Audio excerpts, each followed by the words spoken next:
Madame, Monsieur, bonsoir et merci de nous retrouver sur Camus 24. C'est une nouvelle édition d'information sur votre télé. Merci pour votre fidélité. Voilà le sommet. On dit donc intégration sous-régionale. Les experts de la CEAC qui viennent d'échanger sur la mise en œuvre effective des mécanismes de libre circulation des personnes et des biens et aux droits d'établissement en Afrique centrale dès le 1er janvier 2014. Ils l'ont fait cette semaine à Douala et c'était au cours de la 3e édition des journées irrelatives.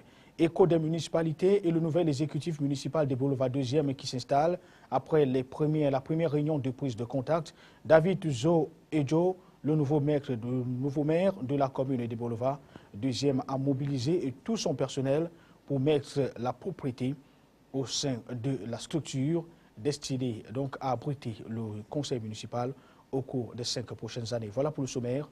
Les détails, à tout de suite. Bonsoir à tous. Parlons donc de cette question d'intégration sous-régionale avec les experts de la CEAC qui viennent de se séparer à Douala. C'était au terme de 3 jours d'échange. Il était question ici de trouver et surtout rendre effectifs les mécanismes de libre circulation des personnes et des biens et aux droits d'établissement en Afrique centrale dès le mois de janvier 2014. C'était donc cette semaine, nous l'avons dit, dans le cadre des 3e journées irrelatives. Les assises de la capitale économique camerounaise ont également permis de voir clair sur la possibilité d'élargissement de l'application de l'acte constitutionnel aux pays autres que ceux de la CEAC, c'est-à-dire de la CEMAC. Des précisions avec José Ngongan et Donald Anouzoa.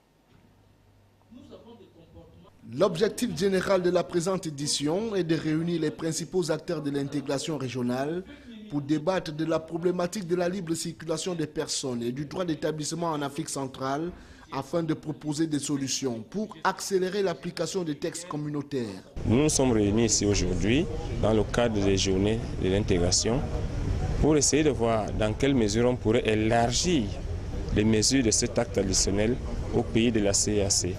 C'est-à-dire les 4 pays membres de la CEAC qui ne font pas partie des pays de la CEMAC.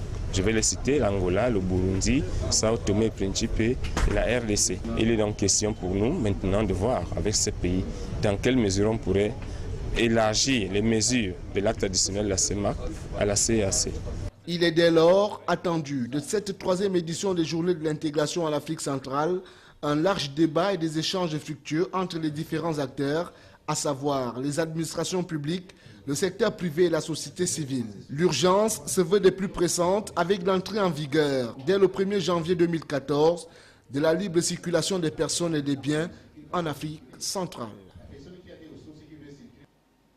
Parlons cette fois du programme d'investissement et de développement agricole. Le Cameroun, la Chine et la Banque mondiale vibrent donc en phase. Le ministre de l'Agriculture et du Développement rural, Lazare Essim Meigné, a présidé en fin de semaine à Yaoundé, et c'était donc dans la salle de conférence de son département ministériel, une rencontre regroupant le représentant de l'ambassade de Chine au Cameroun, le directeur des opérations de la Banque mondiale à Yaoundé, Grégor Binker, et des organisations des producteurs. Il aura été question ici de rendre officielle la mise en route du projet d'investissement des marchés agricoles et unité et également initié par le gouvernement du Cameroun avec la Banque mondiale comme principal bailleur de fonds. Les détails avec Marcel Vondoabin et Divine Napi. La rencontre de Yaoundé a été motivée par un constat.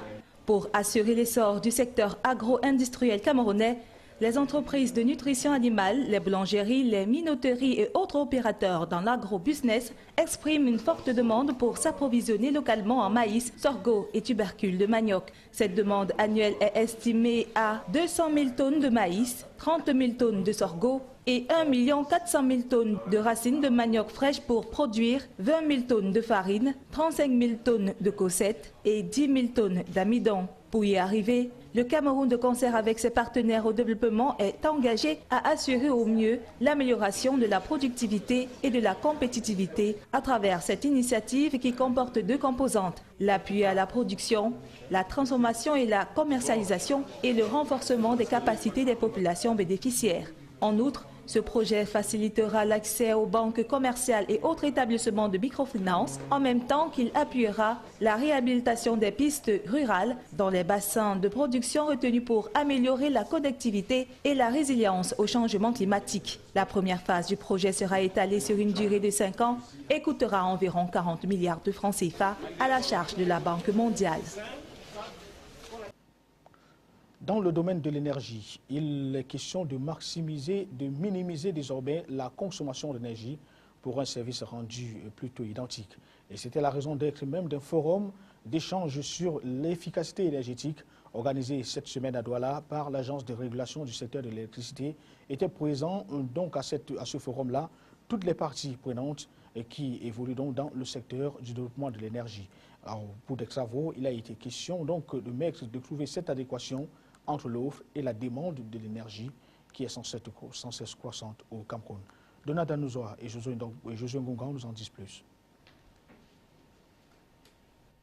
L'objectif principal de ce forum était de présenter le développement de la politique, de la stratégie et du plan d'action national pour l'efficacité de l'énergie électrique au Cameroun. Cette démarche est perçue par le régulateur comme une tentative parmi d'autres de trouver une solution au déséquilibre observé entre l'offre et la demande en électricité. La vérité, c'est que tant qu'on fait de gros investissements, quelquefois on a tendance un peu à ne pas se préoccuper de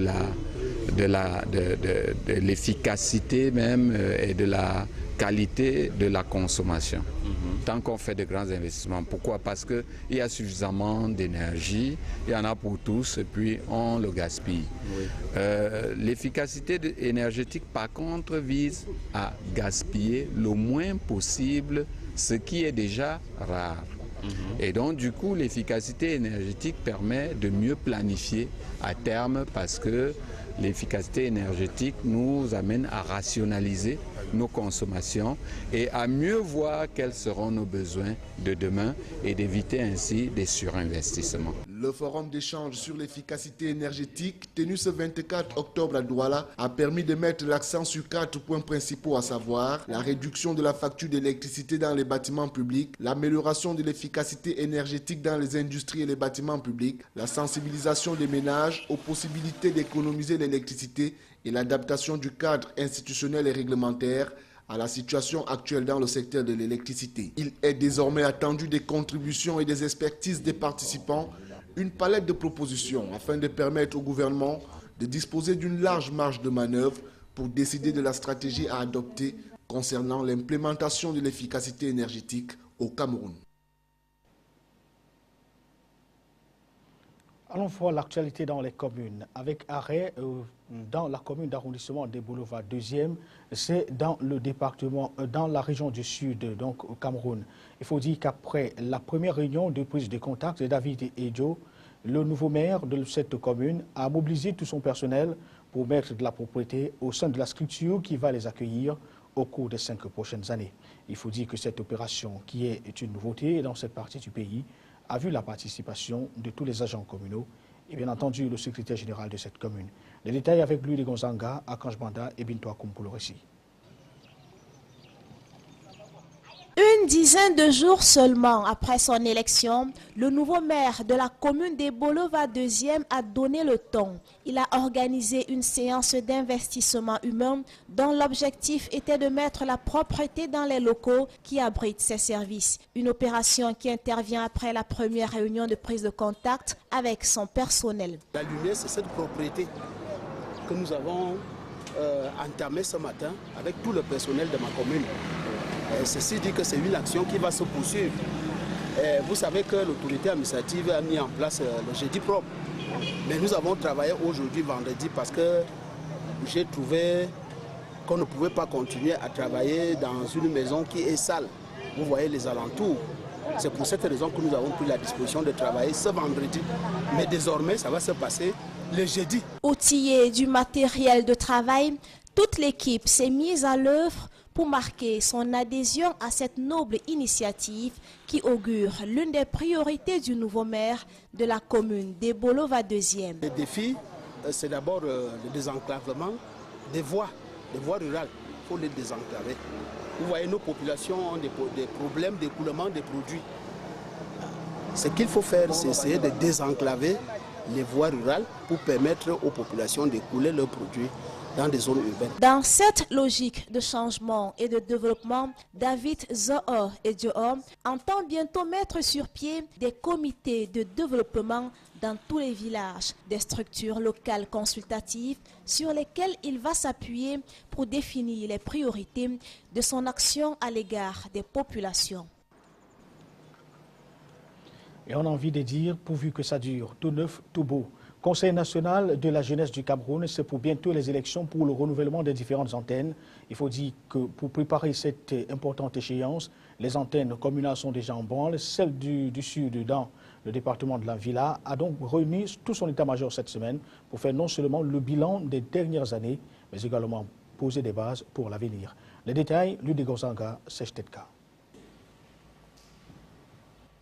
La concertation intervient 24 heures seulement après la convocation du corps électoral pour les prochaines élections qui vont se tenir au sein des instances du CNJC sous la houlette du ministre de la Jeunesse et de l'Éducation civique. Il est donc question pour moi, délégué départemental de la Jeunesse et de l'Éducation civique de la Villa, de faire le point de ce qui s'est passé durant les 4 années de gestion du bureau sortant et de préparer le nouveau défi qui m'attend, celui de l'organisation des élections, tant au niveau communal que départemental.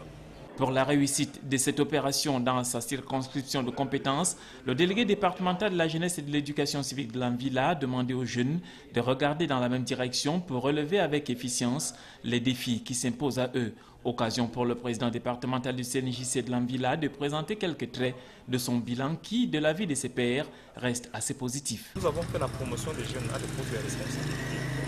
Nous avons fait des interventions.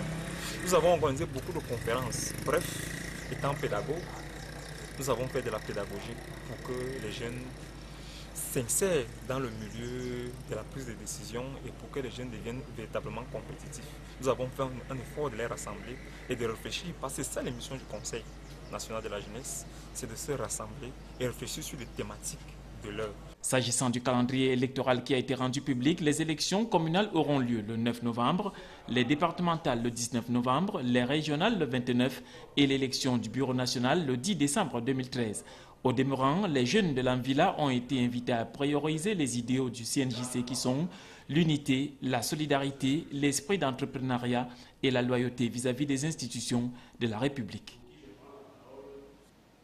À l'étranger, dans cette édition d'information, on parle de la fiscalité avec le gouvernement français qui renonce à aligner les prélèvements sociaux des produits d'épargne. Agriculture, violente manifestation contre l'écotaxe, c'était samedi dans le Finistère. Et puis, sur les questions d'espionnage, Barack Obama savait donc depuis 2010 que Angela Merkel était espionnée par la NSA, selon les médias allemands. L'essentiel de l'actualité internationale, Donald Nzoa.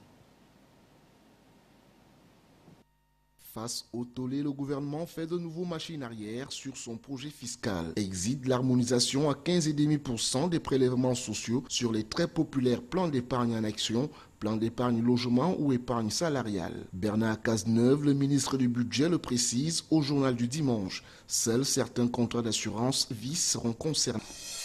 La grogne des Bretons contre l'écotaxe est montée d'un cran samedi. Le Finistère a été le théâtre d'une manifestation à la violence sans précédent. Conséquence, même dans les rangs socialistes, certains élus demandent au gouvernement de revoir sa copie. Pour les opposants, le grand rendez-vous, c'est samedi prochain à Quimper. Rassemblement qui s'annonce comme le point culminant de la mobilisation. Voilà qui ne va pas arranger les relations diplomatiques germano-américaines déjà très tendues. Selon des sources des services secrets américains citées dans les médias allemands, Barack Obama savait depuis 2010 qu'Angela Merkel était sur écoute. Sa surveillance aurait débuté dès 2002, soit 3 ans avant qu'elle ne devienne chancelière. Une élection présidentielle libre, transparente et crédible. Bilan positif pour les observateurs internationaux présents à Madagascar. 2 jours après le vote, les résultats ne tombent qu'au compte-gouttes. Mais 2 hommes sont en passe de se qualifier pour le second tour du 20 décembre prochain. Celui soutenu par l'ex-président Ravalomanana et l'homme du parti de Rajoelina, l'actuel président de transition. Sébastien Vettel, un champion puissance 4. Pour la 4e année de suite, le pilote allemand est devenu champion du monde de Formule 1 après sa victoire au Grand Prix d'Inde. À 3 manches de la fin de saison, Vettel ne peut plus être rejoint au classement. 4 titres, c'est aussi bien qu'Alain Prost. Mais au palmarès mondial, Vettel est dévancé par son compatriote Michael Schumacher, 7 titres, et l'Argentin Fangio avec ses 5 couronnes. C'était tout pour le paquet du soir, la dernière édition de la semaine. Mesdames, Messieurs, merci pour votre fidélité à nos programmes qui se poursuivent. Bonsoir.